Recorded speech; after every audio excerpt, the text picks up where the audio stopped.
I'm delighted to be with you here today, and especially for this wonderful announcement that we have to make. As you know, I came here the day or so after Bishop Stone had died, and I noticed about a week later there were prayers all over the diocese for a new bishop to come.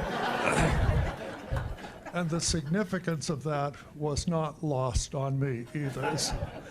But it is a special privilege to be here and to introduce our new bishop, Bishop Robert Gruss, who comes to us from the Diocese of Rapid City, which raises an interesting question. How does someone who was born in Texarkana, Arkansas, and served as the Bishop of Rapid City end up coming to Saginaw, Michigan? That's a mystery. But you know, there are different kinds of mysteries. There are sorrowful mysteries, and there are joyful mysteries, and this fits into the category of the joyful mystery of how he got here, and I want you to know how pleased I am that he is with us. As you know, over these past days and months, so we have had some considerable challenges to face in the diocese, and I think we faced them with faith, and we faced them with courage and straightforwardness.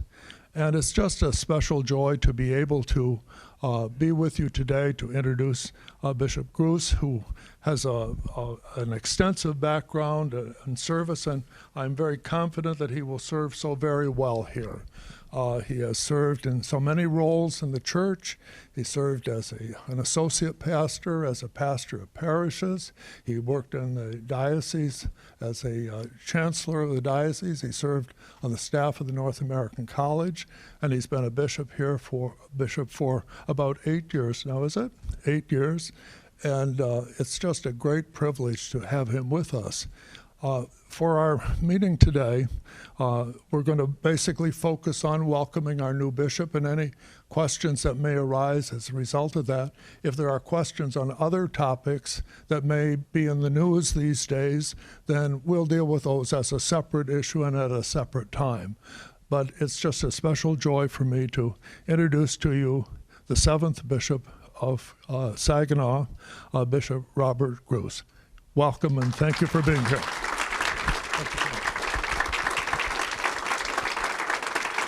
Thank you very much. Thank you.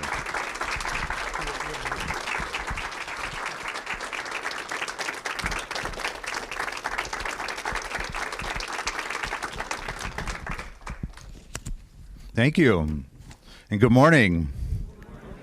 Yeah, I don't know what to say, but good morning to everyone. And Bishop Hurley, thank you for those kind words. I had to say it is really great to be here. It's great to be with all of you. In some ways, it's hard to believe. You know, the mysteries of God, I think this is one of them. But, you know, when the nuncio called me 3 weeks ago, so I've been carrying this for 3 weeks now. Thankfully, it's all out, so I don't have to worry anymore. And told me that Pope Francis had appointed me as the next Bishop of Saginaw. I realized once again how one phone call can totally change your life.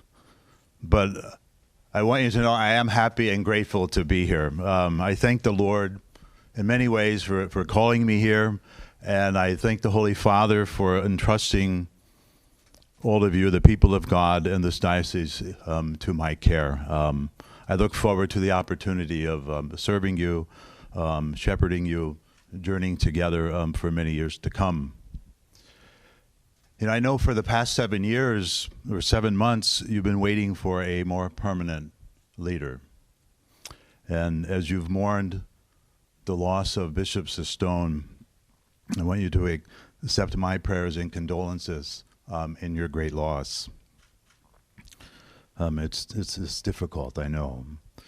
And I thank you, Bishop Hurley, for coming out of retirement and for the great care that you provided to the people of this diocese during these challenging and difficult times.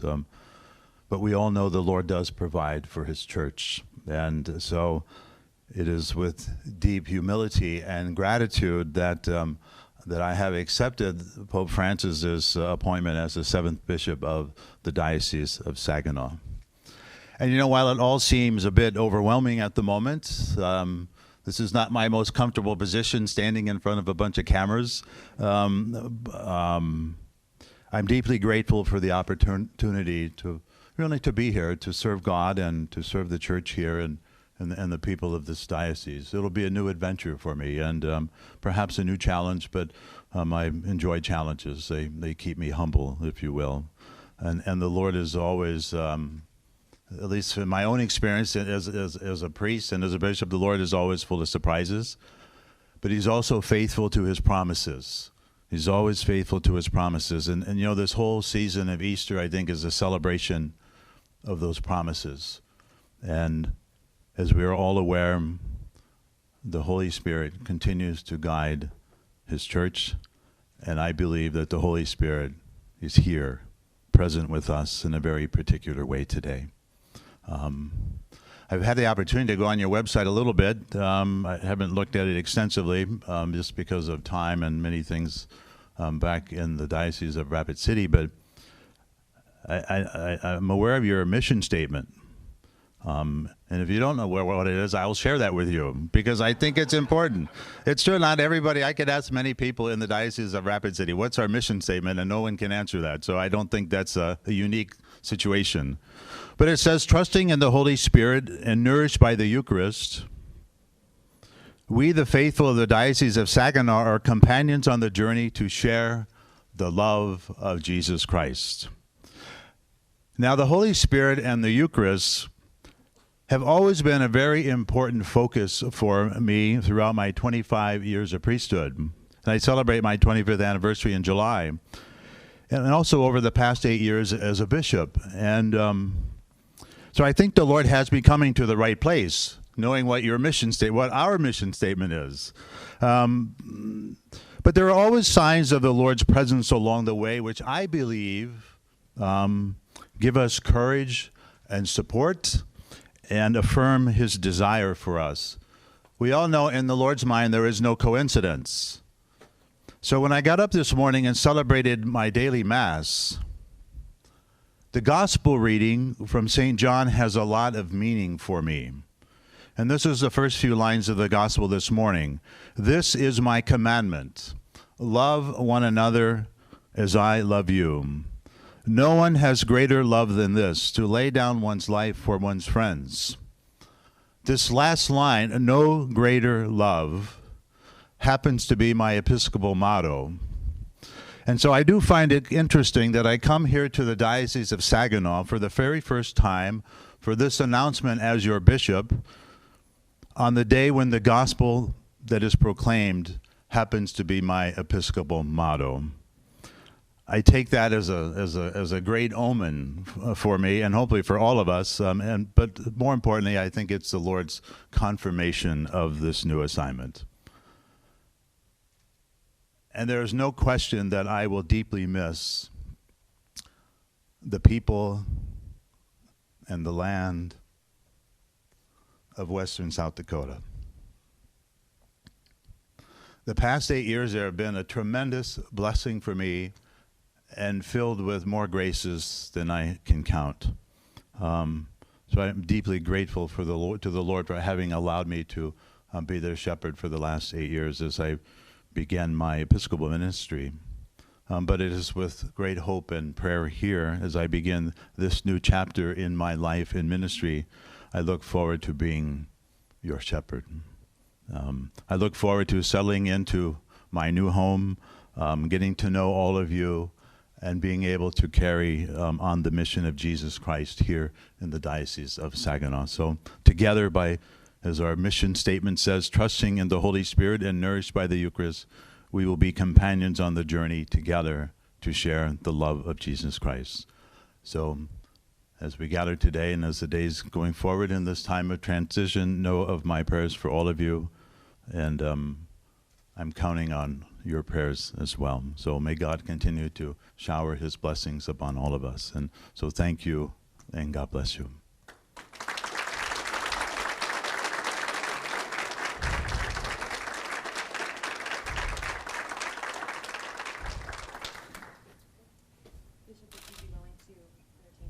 Sure, I'd be happy to. If you just say your name, please, and the news organization you're with. Steve Carmody with Michigan Radio. Bishop, you're coming into a district that's had problems. Acknowledged as evidence first that that there have been problems with reporting sexual abuse, problems ongoing with a priest recently convicted, others charged and accused this week.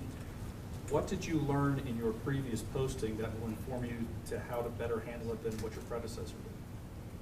Well, I'm one of, I believe in transparency and accountability. In my diocese, when I was a priest in Davenport, part of my job was dealing with cases of this. There's no place in the church for sexual abuse of minors or anyone else. And so, my desire is that the church becomes holy in the way that Christ calls her to be, and those who abuse their power and authority will be held to accountability. Is there anything you would implement that maybe hasn't been done in the church, in this diocese in the past, that would accelerate that punishment?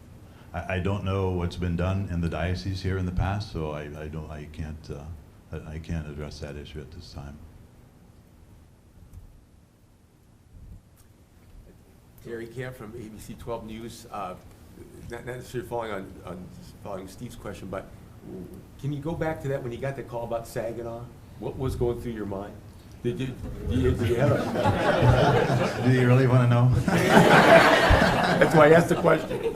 That was funny. So we have a catechetical certification program in the Diocese of Rapid City, and I had taught two sections of that for a number of years, and I decided not to this year, but they wanted me to come back and do just to give an hour talk to some of the people that were participating in that, and I had started that, and I put my phone down on the shelf underneath the under the podium, and as I began, the phone started like vibrating, and it was really loud. And I told the people, I looked out and I said, I think God is calling me. Jokingly, but I said he can wait just a few minutes. And so I finished, the hour conference, and I went out to my car and looked at my phone, and I saw the caller ID was the nuncio. I think that was the first mistake, having the nuncio's number in my phone. But I called him back, and it was like, wow.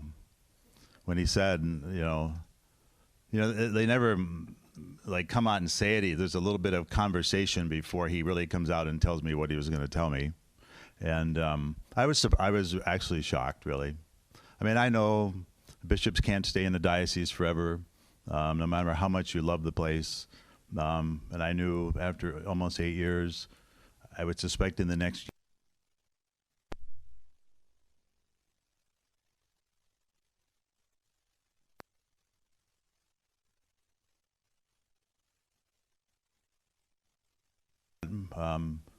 it took a little while to sink in, but from the very moment, there's been peace in my heart about it all. So I know it's the Lord, and it's the Lord gives us peace to accept, the challenges of ministry that He brings to us, and we continue to, in the best way we can, to try to be the living presence of Christ wherever He sends us. And we know, as bishops, more so, that we go where the Lord leads us, takes us. And so I'm happy to be here.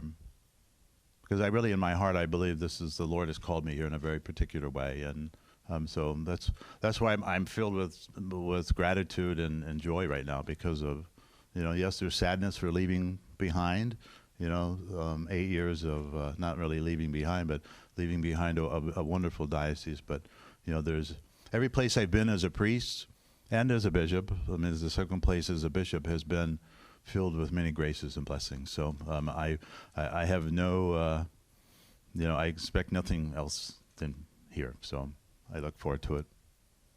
James Felton, WNE on TV5. What are your first impressions of Saginaw now that you're here? And can you see yourself being here for a long time? Because usually around here, people don't like change, so they would like you to stay for a while, I would imagine. So what are your thoughts on that? Well, my first impression of Saginaw is I'm not sure, because I got in yesterday afternoon about 4 o'clock, and I came to the bishop's house and I haven't left. You know, so I really haven't seen much of it. Hopefully this afternoon and tomorrow, in the time allotted here, that I will get out and about a little bit. So I don't know a whole lot about the diocese, to be honest, but it's, you know, I have 12 years to retirement. I would love just to stay in one place, you know. I found it takes a little while to kind of really get settled in and really develop a vision for, you know, for the church and whatever the diocese is, and then to implement that vision, and it can't be done. I'm leaving a lot of things undone back in Rapid City, so.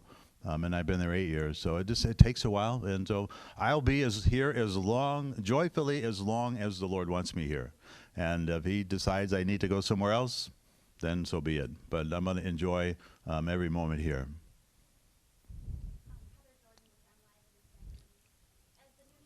Bishop, what will be your top priorities? Oh, that's a really hard question, because it's not one I can really answer, because I don't know. Until I get here and really settle in and see what's been going on, what the current priorities are, I don't know. I mean, it takes a while for a bishop to come in and kind of really learn the diocese and learn the needs. What are the needs of the diocese? I don't know what those are. And as a new member of the community and a prominent member of the community, what should people know about you? What would you like people to know? Oh, that's a great question. I love the church. I love the Lord. First and foremost, I love being with people. Even though I'm an introvert, but I love, for some reason, you know, I just enjoy being with people. I have a lot of interesting hobbies that most bishops would not embrace or do. I like to hunt and fish. I ride Harleys. I have a Harley, so I can't wait to explore Michigan on my Harley. I like, you know, I love riding horses. I'm a cowboy at heart, I think. I love the outdoors. I like cooking. I like, you know, I have a lot of interests, you know, but you know, coming from South Dakota, the 8 years in South Dakota have given me the opportunity to really embrace all of those things, you know, hunting, fishing, horseback riding, Harley riding, you know, hiking, all sorts of things. So I love the outdoors. So I hear the outdoors up here are very beautiful. So I look forward to exploring that. Michael Percha with WSGW News here in Saginaw. You have a background in commercial aviation. You're a commercial pilot and a flight instructor. What was the transition like going from that type of career into becoming a member of the clergy? Like night and day. It was, I don't know how to say this briefly. You know, at one point in time when I began to really embrace my Catholic faith in a real way and claim it for my own, and then the Lord sent me on this journey. At the time, I was a corporate pilot, so I wasn't flying for airlines. I was flying for a private corporation, and it was during that time as I got more involved in my faith, as a single person, the Lord began to move me into the direction of priesthood, and so I decided, you know, my deepest desire was to do the will of God, whatever that is. And so I began to pray, Lord, what is your will for me? You know, is it marriage and this flying job, or is it the priesthood? And I couldn't get the priesthood out of my mind.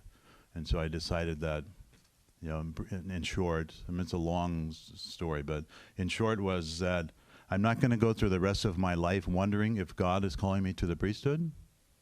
I'm going to find out now. So the only way to do that would be to quit my flying job, break up with my girlfriend, go into the seminary, and see if this is what the Lord wants for me. that's what I did, and you know, by the grace and the mystery of God, I'm standing before you today. It's amazing. It's amazing.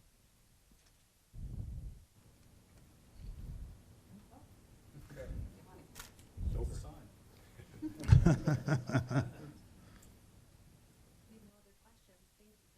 Great. Thank you for your warm welcome. It's great to be here. God bless all of you.